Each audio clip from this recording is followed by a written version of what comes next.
Hello there, 2021 is here and new resolutions. I don't know if it is only me that has had less people talk about 2021 resolutions. I don't know, could it be because of the challenges they faced in the previous year? Could it be because of the political environment? I literally do not know. But I think I encourage each and every one of you that 2020 has been challenging, yes, and I accept that.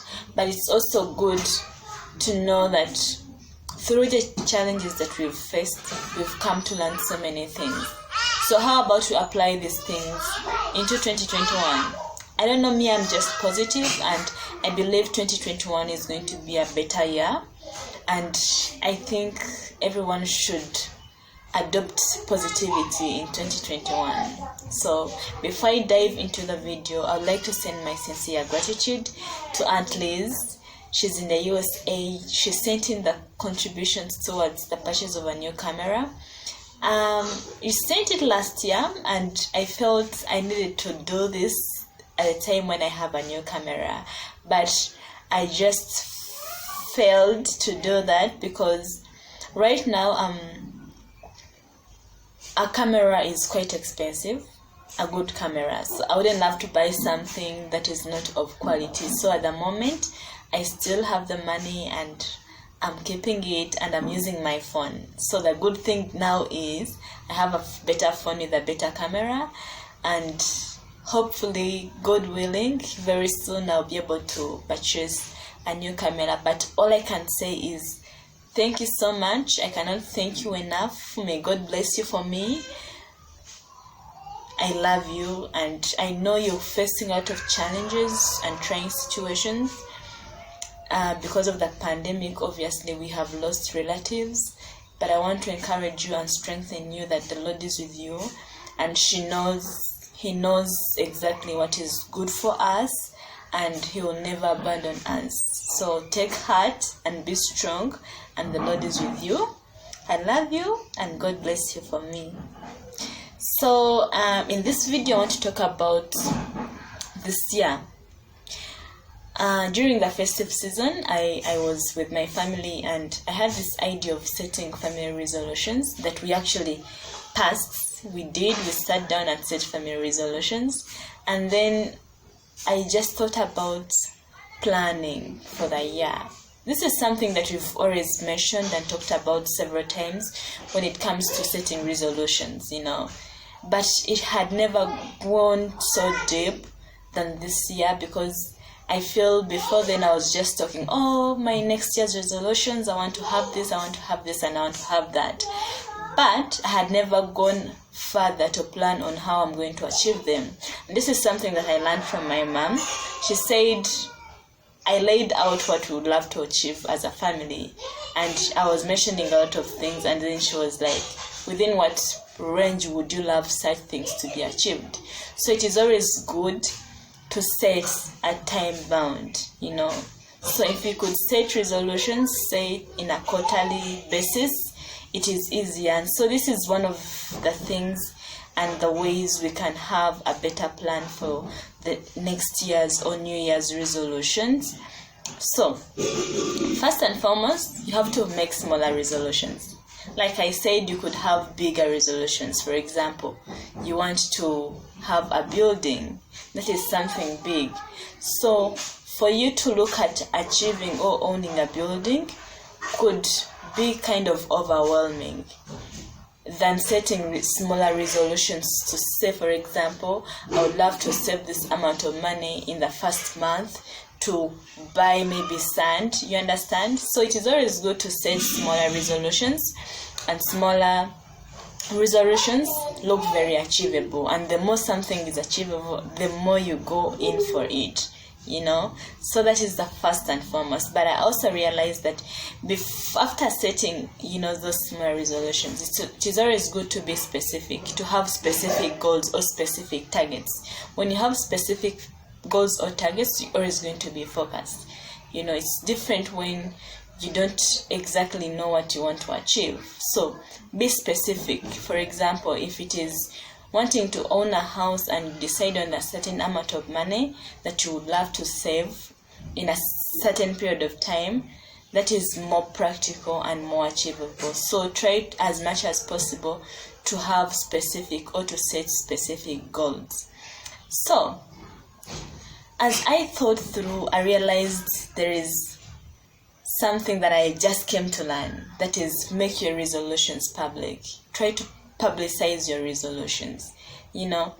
I remember at the beginning of this year, my friend called me and he was wishing me a happy new year, and I mentioned about my resolutions, how I have a list and stuff, and then he asked me what my resolutions were. Could I share? And I remember my response was, no, they are my resolutions, they are not yours, I don't want to share, I don't feel like sharing. And I just came to learn that it is always good to share these resolutions. Excuse me.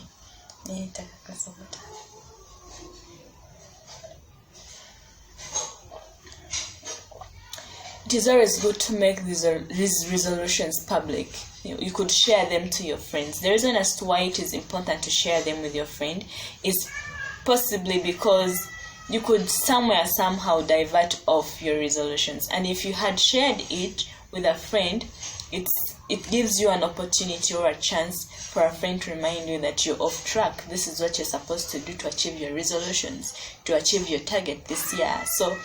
But also, once you share them to the public, it is going to be easier for the public to respect them.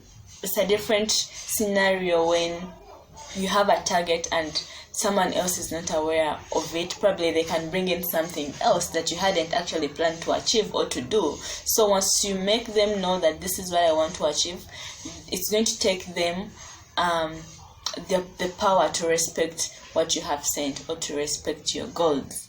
Okay, so another thing, it takes me to another point of celebrating the small achievements, your small successes. We set these goals and sometimes these goals are not achieved on how we expect them to be achieved. But whatever success that you have achieved, try as much as possible to celebrate it, because it's going to give you clear motivation and you're going to feel happy, and it's going to encourage you to even take on other steps towards achieving other goals.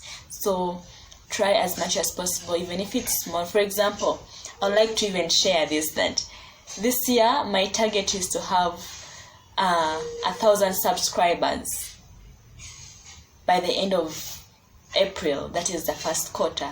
1,000 subscribers and 1,000 views. So we could even go higher. And so, for instance, that is my target. And so, for instance, you happen to have such a kind of target that is very specific, and you do not achieve it, But then the beauty of setting a target is, once you've set a target, you're going to have strategies towards achieving something or towards achieving that target. Therefore, you're not going to be on zero. So the fact that you're going to have steps taken and strategies taken, that is good success. So celebrate whatever number of subscribers that I'll be having. So celebrate. So once you celebrate, you're going to feel happy, you're going to feel more moralized, you're going to feel energized, and you're going to work towards even achieving more and more targets or goals. Then I want us to remember that we human beings, we human beings, and we set these goals, and we don't go. We don't have the power to make these goals go. To make these goals be achieved at any one point until God decides. So sometimes we could set these goals and set these targets, and at a certain point we fail along the way. So it is only human, and I want you to remember that it is okay to slip up. Just do not ever give up. Just once you slip up and you realize that, yes, I've made a mistake and towards achieving my goal, and it's affecting me, and somewhere, acknowledge it and accept it, but do not let it ruin the entire plan of the year. Okay, so by that, you're going to be on track again and work harder and achieve even other goals without necessarily giving up. Then I realized that it's also important not to rely so much on people to getting you where you want to be. I mean, we set goals. It is very smart to ask for help when you need it, but it's not so good to rely on people to getting you where you want to be. For example, I'm going to give you an example. When I was starting my YouTube channel, I had a friend and we had a plan of working together. You see, and the difference is we have different expectations, we have different goals, we have different priorities. So it feels so demoralizing when you put in the energy and you're not seeing your partner putting in the same energy, and you're going to feel so frustrated. You're going to feel like you shouldn't do this. You understand? And so you not relying on people to lead you or to get you where you want to be is very important, because you're going to be a cheerleader for your own cheerleader. You understand? You're not necessarily going to need people to cheer you up towards achieving what you want to achieve. And then last but not least is to believe in yourself.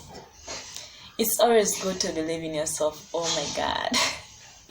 I think this is one of the most challenging things I've found in my entire life. It's been challenging that I did not believe in myself. I knew what I wanted to do, but I just needed confirmations from different people to tell me, oh my God, you can do this well, you're very good at this. But I didn't have that until I had to tell myself that you can do this. You may not be the best at it, but you can do it. If you love it, you can do it. Yeah. So it's always good to believe in yourself. And once you believe in yourself, even when challenges come, it's going to be easier for you to overcome those challenges than when you do not believe in yourself. You understand? So it's a good thing. It's a good thing to believe in yourself, and those are some of the ways we can plan, or we can make our New Year resolutions work. Okay, so consider subscribing if you like this video to have more and more better videos, and I'll be sharing more of my experiences in life, because I believe I inspire and people get to relate to my experiences or people's experiences and feel motivated. So I love talking about myself more. So I'll be sharing more, and consider subscribing.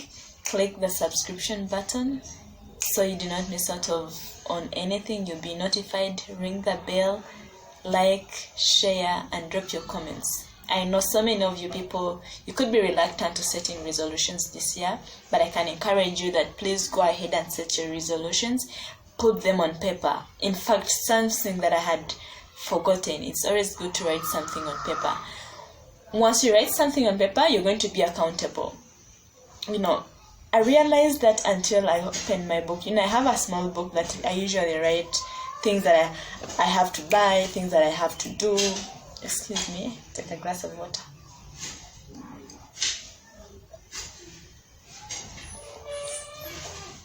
And I remember, it feels so good when you go and tick things that you've already done. So once you write something down, it gives you an opportunity to go back and review how far you've gone, what have you not done.